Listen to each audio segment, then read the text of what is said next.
ఒకవైపు అయితే మరొక వైపు కాంగ్రెస్ పార్టీ దౌర్జన్యాల పర్వం మొదలుపెట్టింది. మరి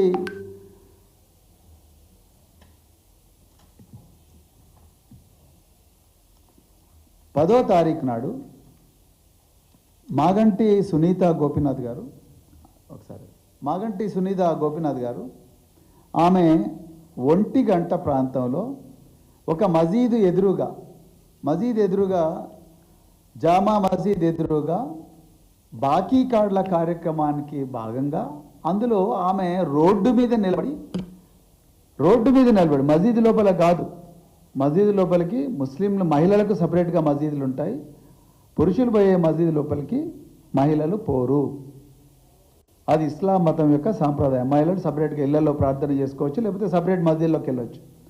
సో అక్కడ చాలామంది కూడా ప్రార్థన చేయడానికి వెళ్తుంటే రోడ్డు మీద నిలబడి, మసీదు లోపలికి కాదు, రోడ్డు మీద నిలబడి ఆమె బాకీ కార్డులు, కాంగ్రెస్ పార్టీ ఈ విధంగా మనకు బాకీ ఉన్నది, తెలంగాణ ప్రజలకు బాకీ ఉన్నది అని చెప్పే ప్రయత్నం ఆమెతో పాటు ఒక 4-5 చేసిండ్రు. అది ఎట్లా నేరం అవుతుంది?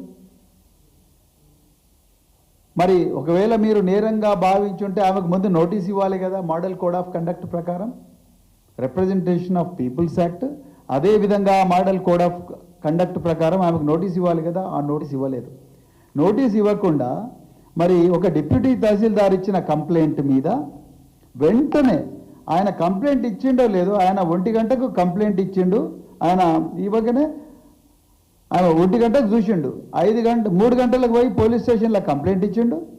పోలీస్ స్టేషన్లో కంప్లైంట్ ఇవ్వగానే జూబ్లీహిల్స్ పోలీస్ స్టేషన్లో మాగంటి సునీత మీద, అదేవిధంగా మాగంటి సునీత వాళ్ళ డాటర్ చిన్న అమ్మాయి అక్షర అనే అమ్మాయి మీద కేసు రిజిస్టర్ చేసింది. దాంతోపాటు ఇంకా 5 మందిని పెట్టి ఇంకా అదర్స్ అనే కాలం కూడా పెట్టింది.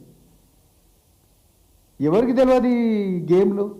అదర్స్ అని ఎందుకు పెట్టింది? ఇంకా ఎంతమందిని వెళితే అంతమందిని అదర్స్ కేటగిరీలో ఇరికించి వాళ్ళను కూడా జైలుకు పంపించే ప్రయత్నం. అంటే ఎలక్షన్లలో ఎవ్వరూ ప్రచారం చేయొద్దు, వాళ్ళంతా జైళ్ళల్లో ఉండాలి, లేకపోతే పోలీస్ స్టేషన్లో లాకప్లలో ఉండాలి. కేవలం రేవంత్ రెడ్డి, ఈ కాంగ్రెస్ మంత్రులు వివేకానంద్, తర్వాత తుమ్మల నాగేశ్వరరావు, అదేవిధంగా పొన్నం ప్రభాకర్, ఇంకా వీళ్ళందరూ కూడా నిరంతరాయంగా ప్రచారం చేయాలి. బీఆర్ఎస్ వాళ్ళందరూ కూడా జైల్లో ఉండాలి. అదేనా మీ ప్లాను? చిన్న అమ్మాయి మీద కూడా కేసు పెట్టడానికి మీ మనసు ఎక్కడొచ్చింది? తండ్రిని కోల్పోయిన బిడ్డ, తల్లికి సపోర్టుగా రోడ్ల మీద తండ్రి చేసిన మంచి పనులను మళ్ళీ కంటిన్యూ చేయాలి. ఒక కుటుంబంగా ఈ ప్రాంత ప్రజలను, మహిళలను, హిందువులను, ముస్లింలను, క్రైస్తవులను, అన్ని వర్గాలకు చెందిన ప్రజలను మంచిగా చూసుకోవాలి. ఈ కాంగ్రెస్ పార్టీ మోసాల నుంచి రక్షించాలి. వాళ్ళ నాన్న యొక్క మంచి పనుల యొక్క పరంపరను కొనసాగించాలని ఒక బిడ్డ తల్లికి తోడుగా పోతే ఆమెను ఏటుగా పెట్టి, అక్యూజ్డ్గా పెట్టి ఆమె మీద ఎఫ్ఐఆర్ చేశారు. వాళ్ళు రోడ్డు మీద నిలబడితే మసీదు ముందర పెట్టి మసీదు అని చెప్పారు. అసలు ఏ చట్టం చెప్తుంది మా రోడ్డు మీద నిలబడకూడదని? రిప్రజెంటేషన్ ఆఫ్ పీపుల్స్ యాక్ట్ చెప్పారు. Prevention of misuse of religious places అని ఒక 1988లో వచ్చిన యాక్ట్ను దీంట్లో ప్రయోగించారు. అసలు 1988లో ఈ యాక్ట్ ఎందుకు వచ్చింది తెలుసా?